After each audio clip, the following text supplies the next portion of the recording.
Hello everyone, कैसे हो आप सब लोग। I hope you are doing great. This is CA Priyanka and debit Guru channel पर आप सभी का स्वागत है। तो आज हम पढ़ेंगे chapter capital and revenue expenditure and receipts. This is also a very important topic in the point of view of MCQ oriented examinations. So सबसे पहले हम देखेंगे कि capital and revenue expenditure receipts के पहले हम देखेंगे कि what is capital items and what are revenue items. अब सबसे पहले तो अगर हमें अकाउंटिंग करना है, अगर हमें फाइनेंशियल स्टेटमेंट्स प्रिपेयर करना है, तो सबसे पहले हमें जो ट्रांजैक्शंस है, जो हम जर्नल एंट्रीज पास करते हैं, उसके ट्रांजैक्शंस हमें क्लासिफाई करने होते हैं कि what are capital nature and what are of revenue nature. कौन से कैपिटल नेचर के और कौन से रेवेन्यू नेचर के। ऑब्वियसली अगर वो कैपिटल नेचर के आइटम्स है तो वो जाएंगे बैलेंस शीट में, एंड अगर वो रेवेन्यू नेचर के आइटम है तो वो जाएंगे प्रॉफिट एंड लॉस अकाउंट में।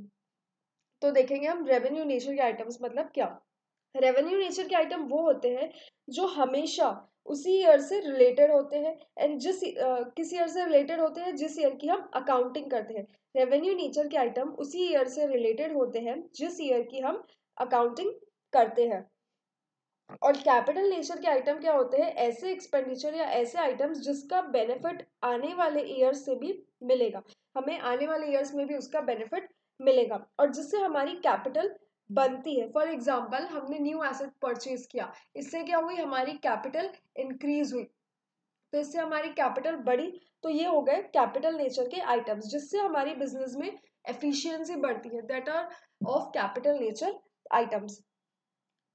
अब कैपिटल नेचर से जिस प्रपोर्शन में बेनिफिट होगा उस प्रपोर्शन को रेवेन्यू एक्सपेंडिचर ट्रीट करके हम पी एंड एल में शो करेंगे। फॉर एग्जाम्पल अगर हमने मशीनरी परचेज की, तो मशीनरी हमने परचेज की तो हर साल हमारा उस पर लगेगा डेप्रीसिएशन। तो डेप्रीसिएशन को हम पार्ट पार्ट हर ईयर एक प्रपोर्शनेट अमाउंट पे हम डेप्रीसिएशन को अलोकेट करेंगे। तो इससे क्या हुआ, हमारे प्रॉफिट एंड लॉस पे भी इफेक्ट पड़ा, तो हमारे रेवेन्यू आइटम्स पे भी इफेक्ट पड़ता है।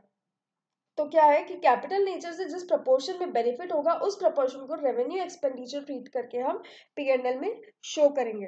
ठीक है, अब हम देखेंगे कि रेवेन्यू एंड कैपिटल नेचर को किस वे में आइडेंटिफाई करेंगे। कैपिटल नेचर मतलब क्या, कैपिटल नेचर के ट्रांजैक्शन लॉन्ग टर्म के होंगे सबसे पहले तो। ठीक है, कैपिटल नेचर के ट्रांजैक्शन लॉन्ग टर्म के होंगे, ये आपको आपके एमसीक्यूज के एग्जाम में पूछ सकते हैं।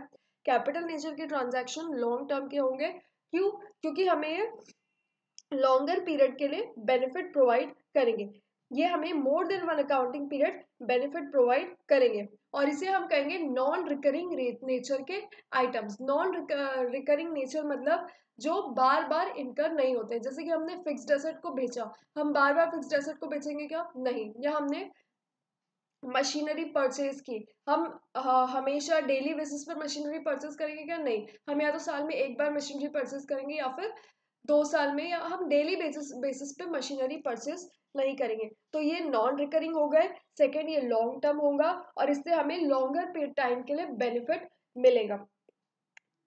अब कैपिटल एक्सपेंडिचर क्या है, कैपिटल एक्सपेंडिचर वो है जो हमें more than one accounting period के लिए बेनिफिट देते हैं, जैसे कि मैंने अभी बताई।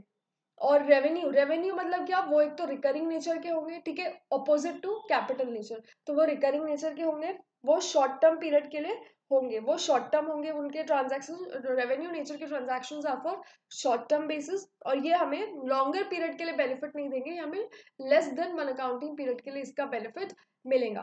सपोज हमने सैलरी पे की एम्प्लॉयज को, तो इसका बेनिफिट हमें उस पर्टिकुलर अकाउंटिंग पीरियड में एक टाइम के लिए मिला, ठीक है, हमने एक टाइम के लिए सैलरी परचेज कर दी। अब नेक्स्ट ईयर हम वापस से सैलरी पे करेंगे, ठीक है। तो रेवेन्यू नेचर के आइटम्स शॉर्ट टर्म के लिए रहेंगे और वो रिकरिंग इन नेचर रहेंगे, जैसे कि हमने इन्वेंट्री परचेज की या इन्वेंट्री सेल की, हम ये डेली बेसिस पर करते हैं, इन्वेंट्री सेल या इन्वेंट्री परचेज। तो ये हो गए रिकरिंग नेचर के आइटम। ओके, अब हम देखेंगे, ये तो चार्ट पहले देख लेते हैं। ट्रांजैक्शन टू टाइप्स के हो गए, capital nature and revenue nature. ठीक है, फिर कैपिटल नेचर में कैपिटल रिसीट है, एक कैपिटल एक्सपेंडिचर है, और तीसरा है फिक्टिशियस असेट्स, ये जो हम आगे देखेंगे, fictitious assets. Next revenue nature में रेवेन्यू रिसीट्स हो गई, कैपिटल रिसीट्स हो गई। ओके, नेक्स्ट हमने अभी मैंने बताई आपको कि कैपिटल एंड रेवेन्यू एक्सपेंडिचर, ये आपके एमसीक्यू में आ सकता है कि whether greater economic benefit of the expense will last for more than 1 year. अगर हमें मोर देन 1 अकाउंटिंग पीरियड इसका बेनिफिट मिलता है, तो अगर यस मोर देन 1 ईयर मिल रहा है तो हम इसे कैपिटल एक्सपेंडिचर ट्रीट करेंगे, मतलब हम इसे बैलेंस शीट पे शो करेंगे। अगर लेस देन 1 ईयर मिल रहा है तो रेवेन्यू एक्सपेंडिचर ट्रीट करेंगे, प्रॉफिट एंड लॉस में शो करेंगे। हाँ, बट अगर मोर देन 1 ईयर मिल रहा है लेकिन कोई असेट क्रिएट नहीं हो रहा है, अगर असेट क्रिएट नहीं होता तो हम इसे क्या ट्रीट करेंगे, फिक्टिशियस असेट्स।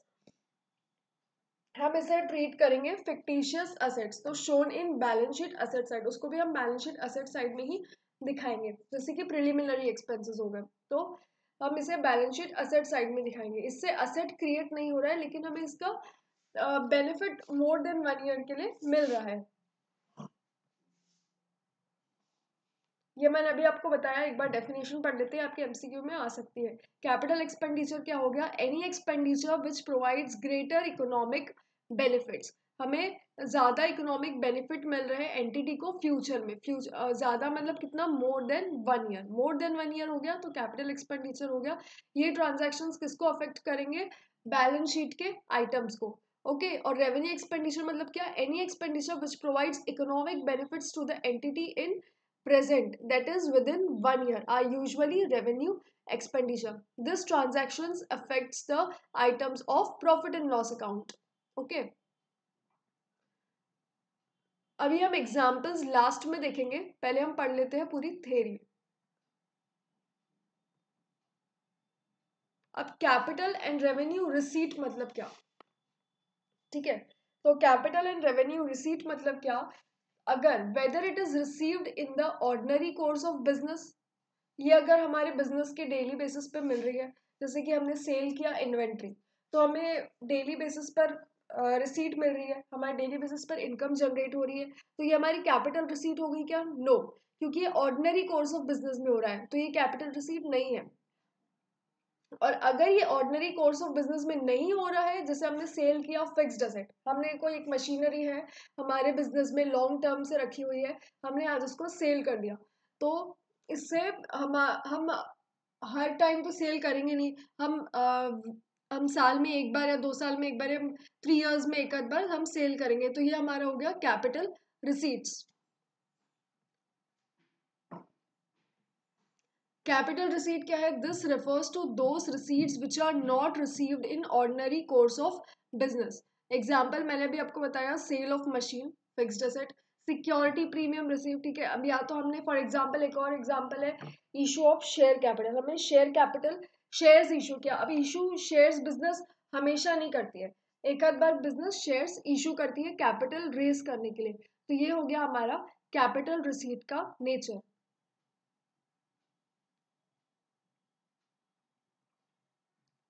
रेवेन्यू रिसीट्स मतलब क्या, this refers to those receipts which are received in ordinary course of business, for example sale of goods, ठीक है, कमीशन रिसीव्ड, हमें अगर कोई एजेंट है उसे डेली बेसिस पर कमीशन मिलेगा, या फिर इंटरेस्ट रिसीव्ड, तो ये हो गया हमारा रेवेन्यू रिसीट। अब सबसे पहले तो अगर हमें देखना है कि डिफरेंस क्या है कैपिटल और रेवेन्यू एक्सपेंडिचर को, तो हम, ये आपके एमसीक्यू में आ सकता है कि what are the basic considerations in distinction between capital and revenue expenditure, key points को याद रखना। पहला तो हो गया है नेचर ऑफ बिजनेस, कि वो किस टाइप का बिजनेस है। फॉर एग्जाम्पल, अब इसी में एग्जाम्पल दिया है वही मैं आपको बता देती हूँ। अगर वो बिजनेस है कार का, अगर वो कार डीलर है, अगर वो परचेज एंड सेल करता है कार को, अगर वो कार में ट्रेड करता है, तो अगर वो कार परचेज कर रहा है या वो कार सेल करता है, तो ये उसके लिए क्या हो गया, रेवेन्यू एक्सपेंडिचर, क्योंकि ये उसका बिजनेस है, ये ऑर्डिनरी कोर्स ऑफ बिजनेस में वो ये ट्रांजैक्शंस करता है। बट अगर उसका बिजनेस है कोई और, जैसे कि ग्रेन्स का या कोई और ही बिजनेस है other than trading of car, तो अगर वो कार परचेज कर रहा है या वो कार सेल कर रहा है, तो ये उसके लिए हो गया है कैपिटल एक्सपेंडिचर, तो उसके लिए ये ट्रांजैक्शन जाएगा बैलेंस शीट में। ओके अगर वो कार परचेज करता है, अगर वो कार डीलर है, तो ये ट्रांजैक्शन उसका जाएगा ट्रेडिंग अकाउंट में, purchase of car, purchase of goods, क्योंकि कार उसके लिए गुड्स हो गए। तो therefore nature of business is a very important criteria in separating an expenditure between capital and revenue. इससे हमें पता चलेगा कि वो आइटम कैपिटल नेचर का है या फिर वो रेवेन्यू नेचर का है। अगर उसका सपोज इलेक्ट्रॉनिक्स का बिजनेस है और अगर उसके पास फर्नीचर, अगर वो सोफा परचेज करता है या फिर वो टेबल वगैरह परचेज करता है, तो ये हो गया उसके लिए item of a capital nature. But अगर उसका फर्नीचर्स का ही बिजनेस होता तो ये हो जाता उसका item of a revenue nature. Next, recurring nature of expenditure. Next, recurring nature of expenditure. तो क्या है, इफ ट्रांजैक्शन ऑकर्स फ्रीक्वेंटली और रीऑकरिंग इन नेचर, अगर वो ट्रांजैक्शन बार बार हो रहे हैं तो then it is said to be revenue in nature. Okay, and the transaction do not occur frequently, अगर जो ट्रांजैक्शंस बार बार नहीं हो रहे हैं, जैसे कि हमने फिक्स्ड एसेट परचेज किया या फिर हमने शेयर कैपिटल इशू किया, ये ट्रांजैक्शंस हम बार बार नहीं करेंगे, तो ये हो गया हमारा कैपिटल नेचर का ट्रांजैक्शन।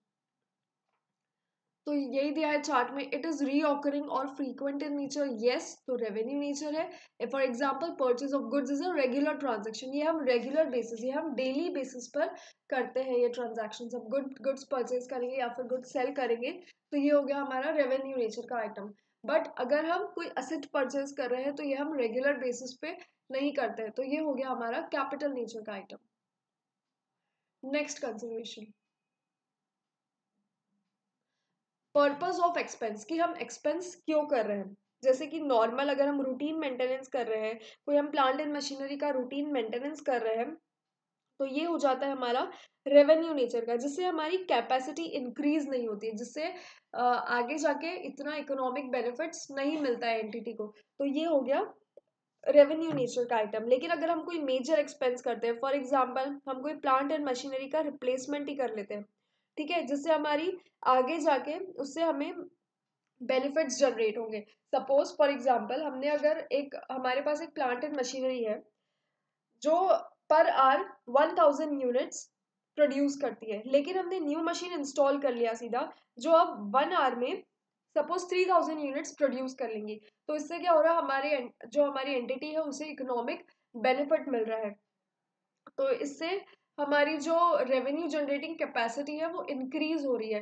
तो ये ट्रांजैक्शन हो गए कैपिटल नेचर के ट्रांजैक्शंस। या फिर वही सेम उतने ही यूनिट्स वो कम आर में प्रोड्यूस कर रही है, तो वो न्यू मशीन क्या हो गई, कैपिटल इन नेचर। या और अगर हमने कोई छोटा मोटा रिप्लेसमेंट हुआ, कोई मशीनरी का कोई पार्ट खराब हुआ, हमने बस वो पार्ट चेंज किया, तो वो हो गया हमारा रेवेन्यू एक्सपेंडिचर। क्यों रेवेन्यू एक्सपेंडिचर, क्योंकि वो पार्ट हम वापस से, वो खराब हो जाएगा, हम फिर से चेंज करेंगे उस पार्ट को। तो ये हमारे आइटम्स रिकरिंग नेचर के होते रहेंगे, मे बी हर साल होते ही रहेंगे, तो ये हो गया हमारा रेवेन्यू नेचर का आइटम। तो वो एक्सपेंडिचर किस पर्पस के लिए है, उस पर भी डिपेंड करता है कि वो एक्सपेंडिचर रेवेन्यू है या फिर कैपिटल है। तो if the purpose of expenditure is to normal maintenance of asset as it is, then it is revenue in nature, and if the purpose of expense is to increase the benefits derived from asset, then it is capital in nature. Next, effect on revenue generating capacity of business, जिससे business की revenue generating capacity effect होती है, जिससे business की अगर revenue generating capacity increase हो रही है तो वो आइटम्स हो गए कैपिटल इन नेचर, और अगर रेवेन्यू जनरेटिंग कैपेसिटी उतनी की उतनी है, कोई इंक्रीमेंट नहीं हो रहा है उसमें, तो वो हो गया revenue in nature. The expenses which help to generate income or revenue in the current period are revenue in nature.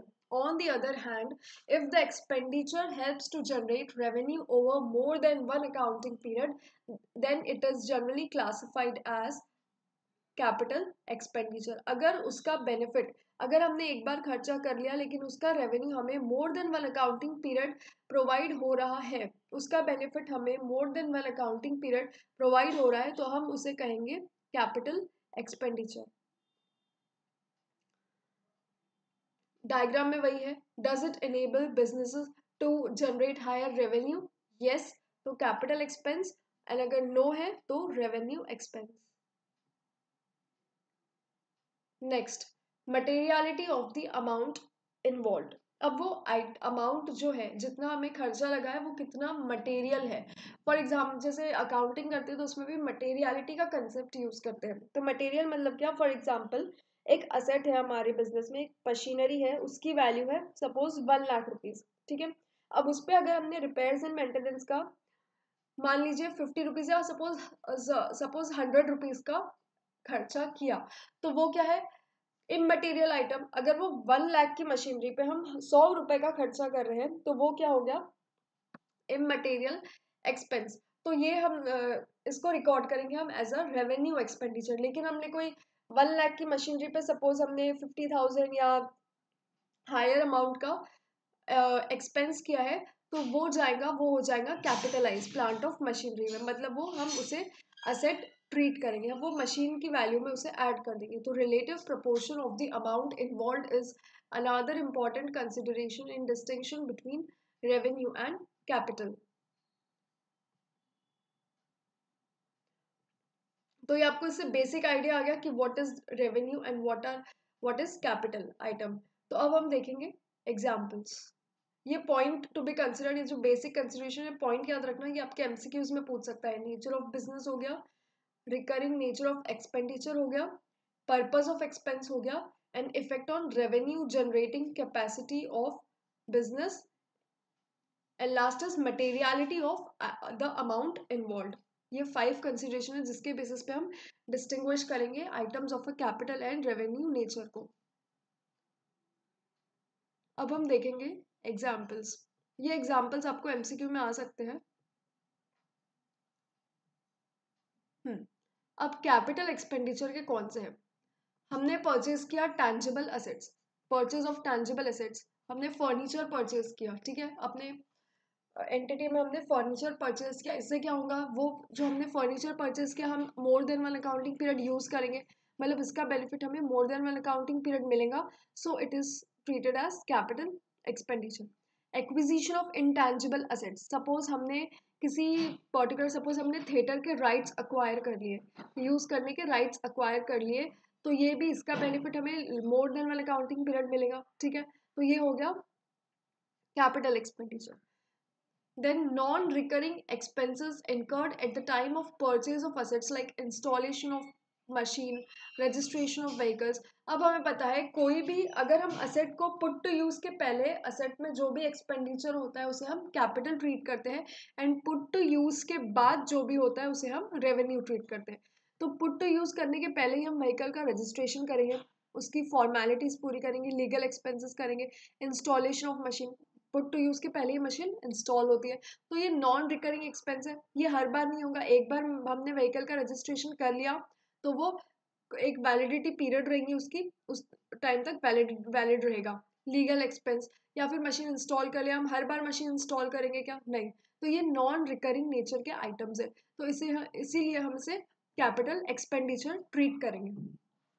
Next, expenses by which efficiency और life of assets will increase, जिससे asset की efficiency increase होगी, जैसे कि overhaul expense of second hand machinery purchased। Overall expense मतलब क्या, overall expense मतलब पूरी ओवरऑल रिपेयरिंग करना उस मशीन की, जो सेकेंड हैंड मशीनरी परचेज की उसकी पूरी हमने होल रिपेयर किए, उस मशीन को, उस पर पूरा मशीन को रिपेयर किए।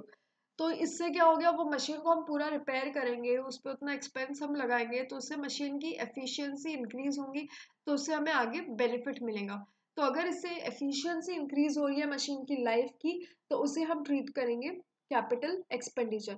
या फिर money spend to reduce working expense, तो हमने ऐसी कोई मशीन या फिर हमने ऐसा कुछ खर्चा लगाए जिससे हमें आगे आने वाले खर्चे में रिडक्शन मिलेगा, हमारे आगे उतने खर्चे नहीं होंगे। तो इससे क्या हो रहा है, हमें इकोनॉमिक बेनिफिट जनरेट हो रहा है, तो इसलिए हम इसे कैपिटल एक्सपेंडिचर ट्रीट करेंगे।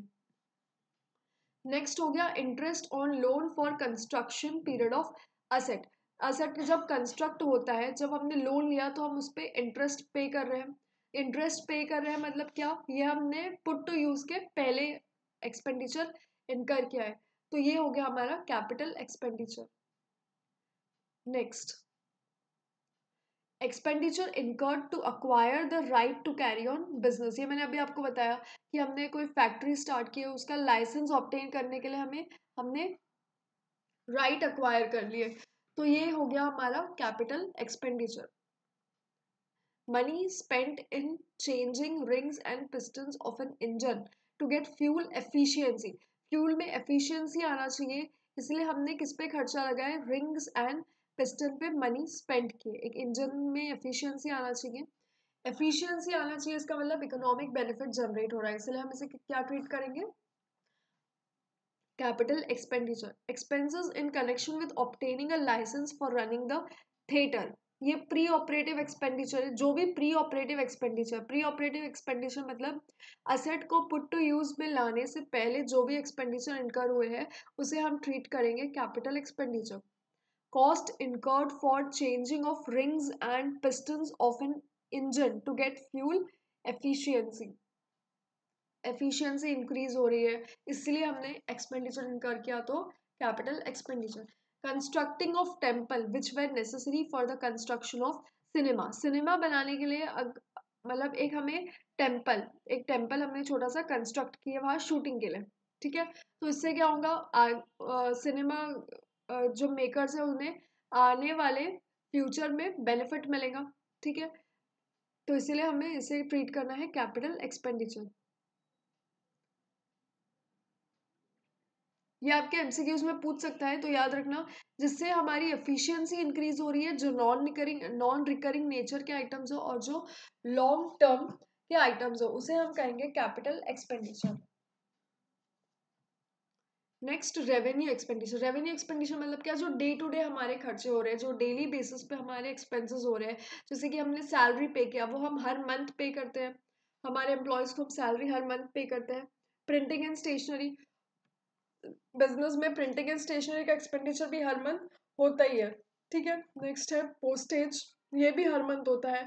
वेजेस, ये सब आइटम्स जो प्रॉफिट एंड लॉस में आएंगे, सैलरी आती है, प्रिंटिंग एंड स्टेशनरी आती है, पोस्टेज आता है, वेजेस, ट्रैवलिंग एक्सपेंसेस, ये भी हर मंथ, कन्वेंस के एक्सपेंसेस है, ये भी हर मंथ इनकर हो गए, तो इसे हम ट्रीट करेंगे रेवेन्यू एक्सपेंडिचर। ये रिकरिंग आइटम्स है। एडवर्टाइजिंग, रेंट, हम हर महीने रेंट पे करते हैं, कमीशन, इलेक्ट्रिसिटी ऑब्वियसली हर मंथ पे होता है, फ्रेट, डायरेक्ट वेजेस, जो भी प्रॉफिट एंड लॉस के आइटम्स है वो जाएंगे रेवेन्यू एक्सपेंडिचर में। Even some non recurring expenses with no future benefit, हाँ कुछ नॉन रिकरिंग एक्सपेंसेस भी है, वैसे तो नॉन रिकरिंग एक्सपेंसेस जाते हैं कैपिटल एक्सपेंडिचर में, लेकिन जिससे अगर हमें कोई बेनिफिट नहीं हो रहा है, कैपिटल एक्सपेंडिचर की क्या है डेफिनेशन, नॉन रिकरिंग एक्सपेंसेस जिससे हमें बेनिफिट होता है आगे जाके, तो वो जाएगा कैपिटल एक्सपेंडिचर में। लेकिन अगर इससे हमें बेनिफिट नहीं हो रहा है, नो फ्यूचर बेनिफिट, जैसे कि एक्सीडेंट कंपेंसेशन पेड, एक्सीडेंट हुआ हमने कंपेंसेशन दिया है, अब हमारे एम्प्लॉय का फैक्ट्री में काम करते करते एक्सीडेंट हो गया, हमने उसे कंपेंसेशन पे किया, इससे हमें आगे कुछ बेनिफिट मिल रहा है क्या, नहीं मिल रहा, तो ये हम इसे डालेंगे प्रॉफिट एंड लॉस में। या फिर बोनस और voluntary retirement payment to employees, employees को बोनस पे करते हैं हम, इससे हमारा कोई फ्यूचर बेनिफिट नहीं हो रहा, ठीक है आगे एम्प्लॉय काम करेंगे बट इससे बिजनेस में कोई इतना बेनिफिट नहीं हो रहा है, तो ये जाएगा रेवेन्यू एक्सपेंडिचर में। Then replacement of defective parts of machine, machine का कोई डिफेक्टिव पार्ट है हम उसे एक बार रिप्लेस कर देंगे, वो कुछ टाइम तक चलेगी, वापस उसे रिप्लेस करना पड़ेगा, तो इससे हमें लॉन्ग टर्म बेनिफिट मिल रहा है क्या, नहीं, ये हमें शॉर्ट टर्म बेनिफिट मिल रहा है, less than a period of 1 year चलेंगी, देन हमें उसे वापस से रिप्लेस करना पड़ेगा, तो ये हो गया revenue expenditure. Research and development expense of project abandoned, जो प्रोजेक्ट अबैंडोन्ड हो गया, अबैंडोन मतलब बंद होना, उस पर जो हमारा रिसर्च एंड डेवलपमेंट का खर्चा लगा, ये जो कि है प्री ऑपरेटिव एक्सपेंस, वैसे तो ये है प्री ऑपरेटिव एक्सपेंस कैपिटलाइज होता है, लेकिन ये प्रोजेक्ट अबैंडोन्ड हो गया, ये प्रोजेक्ट बंद ही हो गया है, अब इस पे आगे हमें कोई बेनिफिट मिलेगा ही नहीं, तो ये हम जाए इसे हम किस में दिखाएंगे, revenue expenditure profit and loss में दिखाएंगे। अगर ये आपको एमसीक्यू में आ सकता है, प्रोजेक्ट अबैंडोन्ड है, इसका रिसर्च एंड डेवलपमेंट है, तो ये हम दिखाएंगे इसे प्रॉफिट एंड लॉस में। सपोज अगर वो प्रोजेक्ट कंटिन्यू रहता और उसका रिसर्च एंड डेवलपमेंट होता तो इसे हम कैपिटलाइज करते, क्यों, क्योंकि ये प्री ऑपरेटिव नेचर के एक्सपेंसेस है। नेक्स्ट है purchase of uniform for employees, ये भी हर ईयर इनकर होंगे, हम हर ईयर एम्प्लॉयज को यूनिफॉर्म परचेज, एम्प्लॉयज के लिए यूनिफॉर्म हम परचेज करेंगे। या फिर white washing of existing factory, ये भी एमसीक्यू में आ सकता है, अगर ये न्यू फैक्ट्री रहती, अगर ये न्यू फैक्ट्री रहती तो वाइट वॉश हो जाता है, इसके लिए प्री ऑपरेटिव एक्सपेंस, तो इसीलिए हम इसे ट्रीट करते हैं as a capital expenditure, but ये एग्जिस्टिंग फैक्ट्री है, एक बार हम वाइट वॉश करेंगे 1-2 साल तक चलेंगे, हमें वापस से वाइट वॉश करना पड़ेगा, फैक्ट्री को वाइट वॉश करना मतलब पेंटिंग करना। तो इसीलिए ये इसका बेनिफिट हमें more than one accounting period नहीं जनरेट होगा, तो इसे हम क्या ट्रीट करेंगे, रेवेन्यू एक्सपेंडिचर। देन है compensation for breach of contract, कि हमने किसी के साथ कॉन्ट्रैक्ट बनाया था, उसे हमने ब्रीच कर दिया। ब्रीच करना मतलब तोड़ना, कैंसिल कर दिया, उसके लिए हम कंपेंसेशन पे कर रहे हैं। इससे हमारा कोई फ्यूचर बेनिफिट मिल रहा है क्या, नहीं। तो इसीलिए हम इसे दिखाएंगे प्रॉफिट एंड लॉस अकाउंट में। Removal of inventory to a new godown, हमने इन्वेंट्री को रिमूव कर दिए, हटा दिए। न्यू गोडाउन, हमने एक दूसरी गोडाउन में इन्वेंट्री को रिमूव किया। इससे हमें क्या फ्यूचर बेनिफिट मिल रहा है, एक बार रिमूवल का एक्सपेंस लग गया तो इससे हमारा रेवेन्यू एक्सपेंडिचर ही हो रहा है। तो इसे दिखाएंगे हम प्रॉफिट एंड लॉस में। Amount spent as lawyers fee to defend a suit claiming that the firm's factory site belong to the plaintiff land. ये जो लॉयर्स फी का है अमाउंट, इसे हम रेवेन्यू ट्रीट करेंगे। क्यों? क्योंकि अभी हमें पता नहीं है कि हम वो केस जीतेंगे या हारेंगे। तो इसे हम जो लॉयर की फी है उसे हम दिखाएंगे revenue expenditure. Then amount spend for replacement of a worn out part of machine. Worn out मतलब मशीन पूरी तरीके से घिस गई है, उसका हम रिप्लेसमेंट कर रहे हैं, तो ये भी हो जाएगा रेवेन्यू एक्सपेंडिचर। फिर वो डिपेंड करेगा मटेरियलिटी ऑफ अमाउंट इन्वॉल्व, जो हमने अभी कंसिडरेशन में देखी कि वो कितने रुपीज का अमाउंट लग रहा है। अगर सपोज बहुत हायर अमाउंट लग रहा है तो उसे हम दिखाएंगे कैपिटलाइज, हम उसे कैपिटलाइज करेंगे। और अगर एक नॉमिनल सा अमाउंट लग रहा है 50 रुपए का, तो हम उसे दिखाएंगे रेवेन्यू नेचर में। Next, examples of deferred revenue expenditure. Deferred revenue expenditure मतलब उस एक्सपेंडिचर को हम आगे पीरियड ऑफ टाइम में डेफर करेंगे, so that is deferred revenue expenditure. जैसे कि special advertisement for launching a new product. Fictitious ये मतलब हो गए सारे प्री ऑपरेटिव एक्सपेंसेस, ठीक है। अब जैसे कि हमने एडवर्टाइजमेंट निकाला, एक नया प्रोडक्ट लॉन्च करना है, मतलब एक असेट क्रिएट होने से पहले जो हम खर्चा कर रहे हैं वो हो गया प्री ऑपरेटिव एक्सपेंस। तो स्पेशल हमने एडवर्टीजमेंट किए एक न्यू प्रोडक्ट को लॉन्च करने के लिए, इसे हम डेफर करेंगे over a period of years, यानी हम इसे प्रॉफिट एंड लॉस में ही शो करेंगे। तो हम इसे जितना भी खर्चा हो रहा है, सपोज 1,50,000 का खर्चा हो रहा है over a period of 10 years, ठीक है। वो असेट अगर प्रोडक्ट हो रहा है over a period of 10 years create, तो उसे हम हर ईयर 10 साल तक के 1,50,000 divide by 10 is equals to 15,000, हम हर ईयर 10 ईयर्स तक के 15,000 अलोकेट कर करके इसे प्रॉफिट एंड लॉस में राइट ऑफ करेंगे। देन हो गया प्रिलिमिनरी एक्सपेंसेस, जो स्टार्टिंग के खर्चे, असेट क्रिएट होने के पहले के खर्चे, उसे हम कहेंगे preliminary expense. Employees training expense, ये हम कुछ भी अगर फैक्ट्री सेटअप करते हैं तो पहले हम एम्प्लॉयज को ट्रेन करना पड़ता है, इसे हम कहते हैं एम्प्लॉयज ट्रेनिंग एक्सपेंस। इसे हम दिखाएंगे deferred revenue expenditure. Over a period of time हम इसे राइट ऑफ करेंगे। Inauguration expenses of new office और फैक्ट्री, न्यू ऑफिस ओपन हुआ या फैक्ट्री ओपन हुई, उसका इनॉग्रेशन के खर्चे, तो ये इसे हम कर देंगे defer over a period of time. Research and development expenses, इसे भी हम डेफर करेंगे over a period of time. Then हो गया expenses on preparation of project report. Project report हम कब प्रिपेयर करते हैं, जब अगर हमें एक न्यू फैक्ट्री सेटअप करना है या न्यू एंटिटी या कुछ भी ओपन करना है, तो हमें बैंक से लोन लेना पड़ता है। तो बैंक हमें लोन उसी बेसिस पे देंगी अगर बैंक को लगता है कि आगे आप लोन रिपे कर पाओगे। तो हम बैंक कैसे देखेंगी, हमारा प्रोजेक्ट रिपोर्ट को देख के। हम उसमें आने वाले ईयर्स की प्रोजेक्शंस शो करते हैं कि आने वाले ईयर्स में हमारा प्रॉफिट कितना होगा। तो इस पे जो भी खर्चा लग रहा है वो जाएगा डेफर्ड रेवेन्यू एक्सपेंडिचर में। Depreciation in case of tangible assets, हम डेप्रीसिएशन को क्या करते हैं, over a period of years उसे राइट ऑफ करते हैं। या फिर इनटेंजिबल एसेट्स जैसे कि गुडविल, गुडविल के केस में अमोर्टाइजेशन हम राइट ऑफ करते हैं।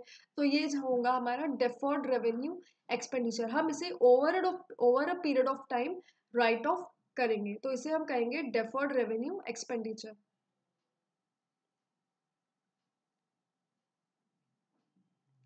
तो यह हमारे एग्जाम्पल्स हो गए, ये आपको एमसीक्यूज में पूछ सकते हैं, तो ये से अच्छे से पढ़ना। अब जैसे, अब अगर हम ये देखेंगे अब सबसे पहले कि कौन से कंसेप्ट के अकॉर्डिंग एक्सपेंडिचर अकाउंट्स में रिकॉर्ड होते हैं। तो दो कंसेप्ट हैं, एक तो पीरियोडिसिटी हो गई और एक मैचिंग कंसेप्ट हो गया। पीरियोडिसिटी मतलब मैंने पहले भी बताया था, जिस ईयर का अकाउंट हम प्रिपेयर कर रहे हैं उस ईयर के ट्रांजैक्शंस को ही रिकॉर्ड करेंगे। अगर आउटस्टैंडिंग एक्सपेंसेस है तो हम उसे ऐड कर लेंगे। आउटस्टैंडिंग मतलब वो इस साल के एक्सपेंस है, वो हम अगले साल पे करेंगे, तो इसे हम खर्चा तो हमारा इस साल ही हो गया, तो वो हम ऐड कर लेंगे इस ईयर। और अगर प्रीपेड एक्सपेंसेस है तो वो हम लेस करेंगे। वैसे ही सेकंड है, second concept is matching. Matching क्या बोलते हैं कि रेवेन्यू है तो उस ईयर के मैचिंग कॉस्ट भी हम इसी साल रिकॉर्ड करेंगे। फॉर एग्जांपल अगर हमने सेल किया तो उस सेल से रिलेटेड क्या एक्सपेंसेस हो रहे हैं, जैसे कि सेल्स कमीशन हो गया या फिर सैलरी हो गई, वो हम इस ईयर रिकॉर्ड करेंगे। तो हमारे जो अकाउंट्स है वो दो बेसिस पे बनते हैं, याद रखना, पीरियोडिसिटी एंड मैचिंग। तो यहाँ आपका एमसीक्यूज ओरिएंटेड पोर्शन खत्म होता है। ठीक है, तो अगर आपको इस वीडियो पसंद आया हो तो प्लीज इस वीडियो को लाइक कीजिए, नीचे दिए गए subscribe button and bell icon को प्रेस कीजिए। Okay, best of luck everyone, goodbye, take care.